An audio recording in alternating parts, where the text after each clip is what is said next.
Well, hello everybody. It has been a very long time since my last video. And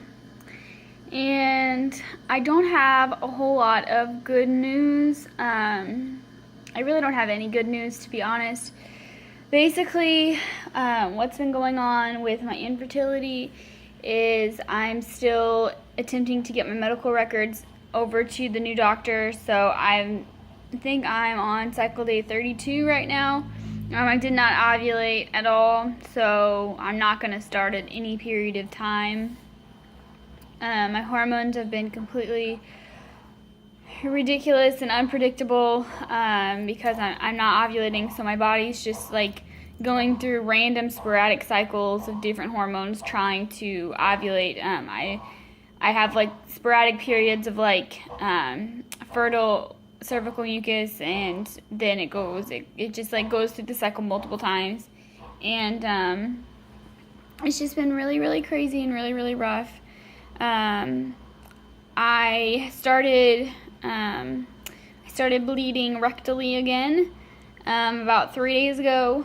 I bled a little bit, and it went away for a day, and it came back today. So I bleed about once a month for the last 3 months, and it's only one bowel movement. So not really sure what's going on with that. They scheduled me for another colonoscopy the 7th of November. That I'm not looking forward to at all. I really don't want to do it. But at this point, with me bleeding so often, I have to do it, and I don't know if I'm more scared of what they're gonna find or what what the side effects are gonna be. I am going to do it unsedated, so there's that. I would rather go through the pain than go through the side effects of anesthesia, and we'll see how that goes. Obviously, we'll see what happens. We'll see what happens when it happens, but until then, I'm just gonna put it at the back of my mind and not think about it. If I start bleeding like to the point of where it's like dripping out of me, because right now there was a little bit on the bowel movement and some on the toilet paper, and then that's it. But if it starts like dripping out of me like menstrual period, then I'm definitely gonna go to the ER, and they'll probably do like an emergency colonoscopy or something. But it's not that bad right now, so kind of just hanging on. I'm hoping it's just a hemorrhoid. I keep flaring up because I'm so stressed out. About my heart condition, I have found I found an electrophysiologist. I've never seen one before, in St. Louis, and I will see him the 18th, I believe it is. I think it's the 18th. So about a week away, and I'm excited about that. I'm excited to get an opinion from somebody who specializes in the electrophysiology of the heart, because I was diagnosed by a cardiologist, and they're not exactly the best. They'd be kind of like your primary doctor trying to treat you for arthritis when you really need to see like a bone and joint doctor, basically. So I mean, it's kind of, it's just better to see someone who specializes in it, while, like your mainstream doctor will know about it. They may not have the experience or, the knowledge really to treat it fully or to fully diagnose. And that's kind of what's been keeping me up lately, spirit-wise, is just trying to think that I don't have it, because right now me living like I do have it is really depressing me. So I'm just going to live like I don't have it, and go from there, because I don't know, I've just been really stressed out about it lately, and really scared and really worried, and just lots of emotions going on right now. We were going to become foster parents. We got the paperwork in, and then for some reason, I just got this really overwhelming feeling of anxiety and depression, and I just felt like I'm not ready to do this right now. I'm just not ready to welcome a 10-year-old child into our home when I've never been a parent. It's just not something that I'm ready to at this moment, I don't feel. I do have like lots of love for, children in the foster care system, and I do want to become a foster parent and adopt eventually, but I just feel like with all my health going on that I'm going to have to put me first right now. So it's been kind of a rough couple months. So I'm trying to hang in there. I'm trying to stay strong. It's really sad to see, like, I'm a member of Kindara, an app. I've been a member for 2 years now, I think. I have 14 cycles on there, documented cycles, like temping every day. So but I was on there before that, but I started actually being active in the community, and it sucks because I go back and I see all of like my friends on there who have been struggling with me. They're all pregnant, every single one of them. I'm the only one left, and it's just so depressing. Like, one of them got pregnant with twins, one of them got, and it's so depressing because, like, these are the women, we started out the same, we struggled the same, and, like, I'm left, like, I don't know, it's just, it just sucks that I'm still here struggling, to do what I want, and I just feel like there's something else in my way. Like, every time I try to do something, there are just, like, trees falling on top of my path, and I'm having to climb over them or chop them down or go underneath them, and it's a new obstacle every single time, and that's just how I feel right now in my life. It's just like,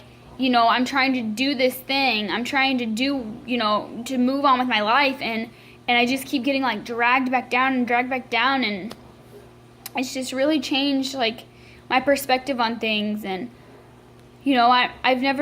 I used to, but at least for the last 6 or 7 years, I haven't been very religious at all, and I'm to the point now to where I'm going to church. I'm turning my faith back on because I feel like there's a reason for everything, and everything happens for a reason, and something is preventing me from reaching my goals, and I don't know what it is, and I feel like there's a higher power involved. And that, I don't know, I just need something. I just need some sort of faith right now because I just feel alone, and I just feel very alone right now. And I just feel like the universe is against me, and all of my goals and everything that I try to do, I just feel like the universe is against me pretty much. That, every time I try to do something else is going wrong, and it's just really, really frustrating for me. I've tried lots of things. I've tried all kinds of things, and it's scary because my body is, like, giving up on me in a sense, and I don't know why it is. And I try to remind myself that it could be a lot worse because I do have family members who have cancer. I do have people in my life who are dealing with things worse than what I am, but it's just, it doesn't make my problems less painful. And I try to remind myself to at least be thankful, because if I could talk to my past self, I would say, hey, I know it sucks to be going through infertility. I know it's terrible and it's heartbreaking, and you feel like you want to give up, and you feel like the world hates you, but there are worse things out there. So be thankful that that's your only problem. Be thankful that you are in good health right now. Be thankful that your heart is beating, your lungs are working, that you are happy, and that you are waking up every morning, because there are people who don't have that privilege.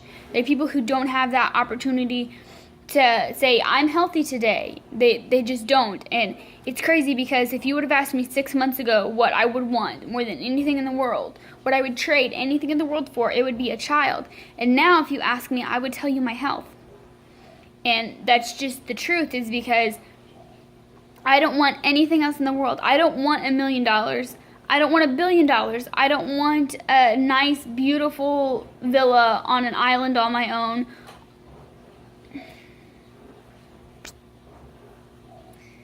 Well, my mom's calling, so I better cut this video short before it stops. But all I'm trying to say is just be thankful for what you're at, where your current position is right now. Whatever you're going through, just be thankful, because it could be a lot worse. And there are people out there who are dealing with terminal illnesses or even worse situations than what you are in. So just try to be thankful and live in the present moment, because when you start thinking about the future and the past, you're disrupting your whole happiness. And if I start to sit here and worry about my health and, like, when am I going to die? I'm so scared to die, because that's one of my biggest thoughts right now, is I could live to be the oldest person in the world. I could one day be the oldest woman in the world, and then I can look back and be like, oh my God, I lived an entire life of fear.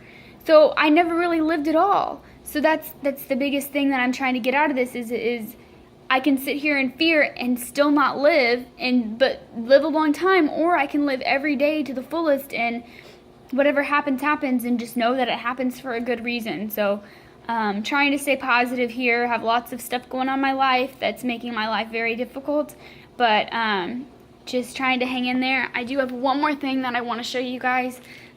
We got a new puppy, so I know that you guys know that I have my 2 boys. I have this one right here, which they're all napping right now. He sleeps in a suitcase. That's his thing. He took it when he was a puppy, and we've never taken it away from him. This is my second one.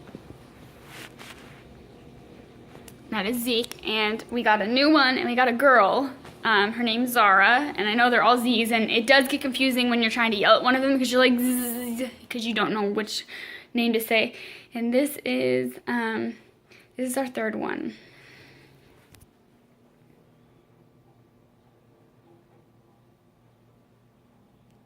Zara, what are you doing? You sleeping? That is our third one. She is 8 weeks old, and she's a Chihuahua weenie mix. And that's our little brat. Oh, and this is my house.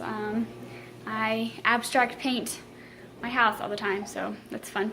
But I just wanted to give you guys a quick update on me just trying to stay positive and just going through a lot right now, but I'm hoping that one day when I'm 30, I'm going to be the wisest woman in the world, and I'll be able to look back on all this and be like, man, you know, that sucked at the time, but I mean, I got through it and I'm strong for it, and that's just what I'm hoping for. So I will talk to you guys later, and hopefully the next time you see me, I'll see the heart doctor, and he'll tell me, hey, you don't have this, don't worry about it. And I will tell you what, guys, I will never take a moment for granted ever again.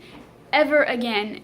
I just can't even begin to go there if this turns out to be good. And if it doesn't, and I do have it, I can just try to be thankful for every single moment that I have. And the craziest feeling in the world, really quick before I let you guys go, is I wake up at 6 o'clock in the morning and I'm happy. I'm happy that I made it through the night. And that is a very, very scary feeling, going to bed, but I wake up and like nothing can touch my happiness at that point. I'm just like, I'm awake. I made it through the night. And it may be an irrational fear, but, sorry, my nose itches.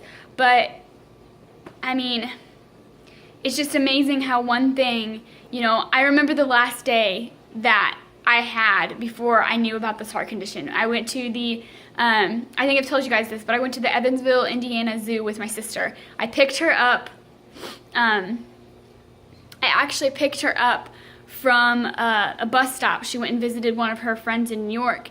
And I surprised her by taking her to the zoo that day because she wanted to hang out with me, and I don't get to see her much since she's in college. And I took her there, and I was exhausted, and it was like a pain in the butt, and it was hot, but I took so many pictures, and it was crazy because that very next day was when I went to the ER for my heart problem, and that's when my life changed forever. So you just never know what's going to happen. So, you know, I mean, I'm thankful for the way I am today, and you know, who knows what's gonna happen tomorrow. It could be for the better, it could be for the worse. So just try to stay positive out there, guys, and just be thankful for what you have now. And if a blessing comes, whether it be a child or good health or whatever it is that you wish for, just keep in mind that, you know, it could happen at any period of time, and when it does happen, be thankful for it, because there are a lot of people out there struggling with a lot of things that you wouldn't even imagine would ever happen to you until they do. So I will talk to you guys later, and hopefully next time I see you, I will have some good news for you, and if not, I'll still be here fighting because I'm a tough one, and that's what I always say. So I'll see you guys later. Thanks.